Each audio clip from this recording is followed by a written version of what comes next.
Senovės Graikijos kultūra. Senovės Graikijos kultūrinis ir intelektualinis palikimas – tai turtingas filosofijos, literatūros, mokslo ir meno paveldas, suformavęs šiuolaikinės vakarų civilizacijos kontūrus. Nuo gilių Platono filosofinių ieškojimų iki mokslinių išradimų, paklojusių pagrindus šiuolaikinėms mokslo disciplinoms, graikų įtaka paliko neišdildomą pėdsaką žmonijos istorijoje. Senovės graikų filosofijos keliais. Senovės graikų filosofija, skirtingai nuo ankstesnių civilizacijų, daugiausiai dėmesio teikia priežastiniams ryšiams ir argumentavimui, o ne mitiniams ar religiniams aiškinimams vyravusiems egiptiečių ir babiloniečių kultūrose. Šis požiūris padarė didelį įtaką viduramžių musulmonų filosofams ir islamo mokslininkams, reikšmingai prisidėjo prie Europos renesanso, apšvietos ir šiuolaikinių pasaulietinių mokslų. Ikisokratikai, tokie kaip Anaksimandras ir Anaksimenas, buvo ankstyviausia graikų filosofų grupė, pasižymėjusi bandymais natūraliai ir logiškai paaiškinti pasaulį. Vėliau Sokratas išplėtojo filosofiją, laikydamas ją priemonę gyvenimo išminčiai pasiekti. Jis tikėjo žinojimo prasmingumu, pasiekiamų taikant intelektualaus dialogo ir klausinėjimo praktiką, atskleidžiančią prieštaravimus ir padedančią aiškiai apibrėžti sąvokas. Tuo buvo bandoma paaiškinti gėrį, grožį ir tiesą, o siekiant moralaus elgesio svarbiausias buvo etinės vertybės. Ir nors Sokratas nepaliko rašytinių šaltinių, jis sėkmingai perdavė savo idėjas per tokius mokinius kaip Platonas. Pastarasis savo darbuose stengėsi atskirti idėjų pasaulį nuo fizinio. Platonas laikomas filosofijos rašytinio dialogo ir dialektinių metodų pradininku. Jo kelti klausimai tapo pagrindu įvairioms teorinėms ir praktinėms filosofijos sritims. Platono mokinys Aristotelis taip pat daug rašė įvairiomis temomis, įskaitant filosofiją, mokslą, politiką ir etiką. Jis sukūrė išsamią vakarų filosofijos sistemą, apjungiančią logiką, metafiziką, filosofiją ir etiką. Aristotelio darbuose pateiktos pagrindinės biologijos, zoologijos ir gamtos mokslų sąvokos. Jo įtaka vakarų mąstymai buvo didžiulė, ji paveikė ne tik filosofiją ir mokslą, bet ir švietimo bei politikos teorijas. Aristotelio metodiškas požiūris į pažinimą, empirinio stebėjimo ir logikos akcentavimas įtvirtino jo kaip vienos svarbiausių figūrų vakarų minties istorijoje statusą. Helenizmo laikotarpiu iškilo tokie filosofai kaip Antistenas, Zenonas Kitijietis ir Plotinas, įkūrė tokias mokyklas kaip cinizmas, stoicizmas ir neoplatonizmas. Šios mokyklos atspindėjo epochos įvairovę ir intelektualinį turtingumą. Cinizmas pabrėžė paprastumą, atmetė visuomenės normas ir materializmą. Stoicizmas akcentavo savikontrolę, siekiant įveikti destruktyvias emocijas ir pasiekti vidinę ramybę. O neoplatonizmas plėtojo platoniškąsias idėjas, susitelkdamas į dvasinius išgyvenimus ir idealaus bei realaus pasaulio santykį. Šios turtingos filosofinės tradicijos pabrėžė loginio mąstymo ir empirinio tyrimo svarbą ir padėjo pagrindus šiuolaikiniams moksliniams ir filosofiniams ieškojimams.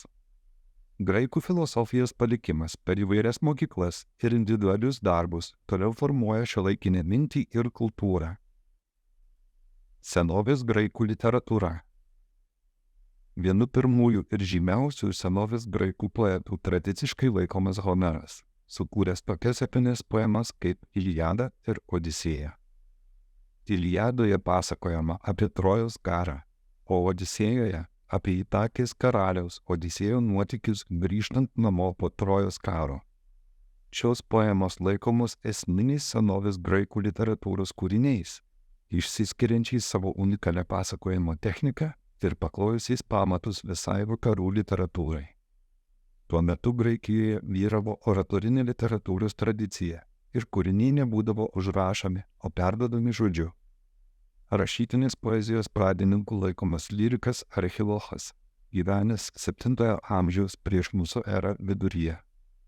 Du itin svarbus graikų literatūros žanrai yra graikų tragedija, kilusi iš archainės poezijos, ir komedija, pradėjusi formuotis klasikinės epochos pradžioje. 486 metais prieš mūsų erą Atėnuose įvyko pirmasis oficialus komedijos konkursas, simbolizuojantis šio žanro pripažinimą. Aristofano Acharėnai yra pirmoji išlikusi senovės graikų komedija ir reikšmingas orientyras graikų literatūros istorijoje.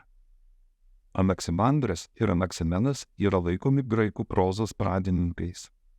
Klasikinėje epochoje graikų proza pasiekė brandą, išsivystė tokie žanrai kaip filosofija, istorija, retorika ir dialogas, turėjo didelis įtakos vėlesniai literatūrai. Helenizmo laikotarpiu Aleksandrija tapo svarbiu literatūros centru, o Antigonidų ir Apelidų dinastijos rėmė mokslą ir literatūrą. Aleksandrijos bibliotekoje buvo siekiama surinkti visų žinomų graikų autorių kūrinių kopijas. Tai turėjo didelis įtakos literatūros plėtrai. Tuo metu dauguma išlikusios helenistinės literatūros buvo poezija, kuriai būdingas intelektualumas ir žanrų derinimas. Literatūros vartojimas iš viešojo skaitimo persikėlė į privačias erdves, o helenistiniai poetai vis labiau orientavosi į rašymą privačiai auditorijai. Po Oktaviano pergalės Akcijos mūšyje 31 metais prieš mūsų erą Roma tapo pagrindiniu graikų literatūros centru. Šis laikotarpis, vadinamas ilguoju antruoju šimtmečiu, maždaug nuo 80 iki 230 metų po Kristaus, pažymėtas reikšmingais pasiekimais graikų prozoje. Jo metu atsirado romano žanras ir atgimė oratorystė. Į Romą atvykę garsūs graikų autoriai Strabonas ir Dionysijas Halikarnasietis dar labiau sustiprino graikų literatūros įtaką Romos kultūroje. Senovės graikų visuomenėje muzika, siejama su mūzomis, tapo neatskiriama nuo tokių renginių kaip santuokos, laidotuvės ar religinės ceremonijos. Šį kultūrinį aspektą atskleidžia meniniai atvaizdai ir muzikos užrašų fragmentai. Manoma, jog šis žanras taip pat užėmė reikšmingą vietą senovės graikų kasdienėme gyvenime. Matematika ir mokslas. Senovės graikų matematika suvaidino labai svarbų vaidmenį pagrindinių geometrijos taisyklių ir formalaus matematinių įrodymo sąvokos sukūrime. Pitagoras, senovės graikų filosofas ir matematikas, geriausiai žinomas dėl Pitagoro teoremos geometrijoje, taip pat daug prisidėjo prie skaičių ir matematinių ryšių supratimo. Jam priskiriama daug atradimų matematikos ir filosofijos srityse. Euklidas, dažnai vadinamas geometrijos tėvu, labiausiai išgarsėjo savo veikalų pradmenys, kuriame išsamiai apibendrino to meto geometrijos žinias. Šiame veikale sistemingai pateikiami geometrijos principai ir teiginiai, įskaitant pagrindinius dabar žinomus euklidinės geometrijos principus. Jo veikale taip pat yra skaičių teorijos ir kitų matematinių sąvokų studijų. Astronomiją graikai traktavo kaip matematikos šaką. Eudoksas Knidietis ir Kalipas iš Kiziko buvo geometrinių trimačių planetų judėjimo modelio kūrimo pradininkai. Heraklidas Pontietis paskelbė revoliucinę idėją, kad Žemė sukasi aplink savo ašį, o Aristarchas Samietis pirmasis iškėlė heliocentrinės sistemos idėją. Archimedas savo veikale smėlio skaičiavimai pamėgino nustatyti, kiek smėlio miltelių galėtų tilpti visatoje. Tam jis turėjo įvertinti galimą visatos dydį pagal tuo metu priimtą kosmoso modelį ir sukurti metodą, kaip įvardinti itin didelius skaičius. Tuo tikslu jis sukūrė skaičiaus kėlimo laipsnių ir taip dar kartą išplėtė matematikos ribas. Kitas graikų matematikas, astronomas ir geografas Aristotenas pirmą kartą apytiksliai apskaičiavo Žemės pusiaujo ilgį, remdamasis šešėlių ilgiais ir saulės spindulių kritimo kampais. Hiparchas iš Nikėjos laikomas vienu iš astronomijos pradininkų. Jis pirmasis pristatė geografinių koordinačių, platumos ir ilgumos sistemą. Be to, remdamasis saulės užtemimo duomenimis, pirmasis tiksliai apskaičiavo atstumą nuo Žemės iki Mėnulio bei nuo Žemės iki Saulės. Hiparchas taip pat laikomas trigonometrijos pradininku ir galimai pirmuoju sukūrusiu išsamų žvaigždžių koordinačių katalogą. Apie 80 metus prieš mūsų erą Graikijoje buvo sukurtas Antikiteros mechanizmas, sudėtingas prietaisas planetų judėjimui apskaičiuoti. Jis buvo aptiktas sudužusiame laive netoli Antikiteros, o garsus tuo, kad jame buvo panaudota diferencinė pavara ir sudėtingos laikrodį priminančios detalės. Originalus mechanizmas eksponuojamas Atėnų nacionalinėme archeologijos muziejuje. Medicinos srityje Hipokratas, vadinamas medicinos tėvu, įkūrė Hipokrato mokyklą. Jis sukėlė perversmą medicinoje, atskirdamas ją nuo ritualinės teologijos ir filosofijos. To pasekoje medicina tapo atskira profesija. Menas, klaida ir religija.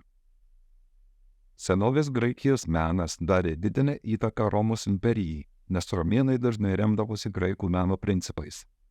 Aleksandro didžiojo užkariavimai prisidėjo prie kultūrinių mainų tarp Graikų, Vidurinės Azijos ir Indijos, dėl ko išsivystė tokios šakos kaip graikų budistų menas, pasiekęs net Japoniją.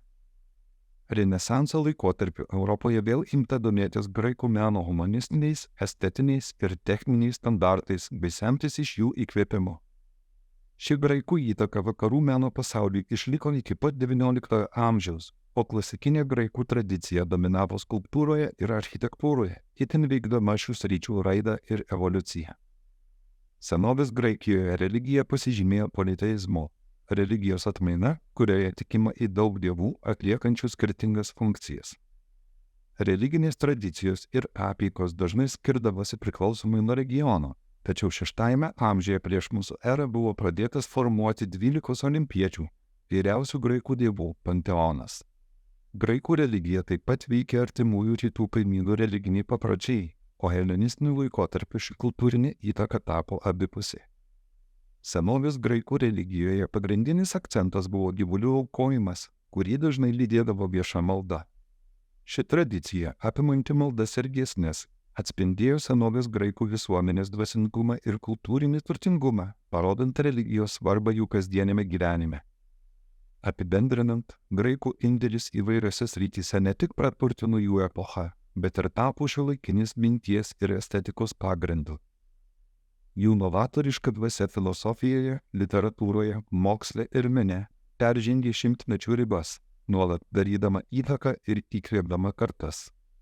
Senovės Graikijos palikimas tebėra neišsenkančio žmogaus kūrybiškumo ir intelekto galios liudijimas.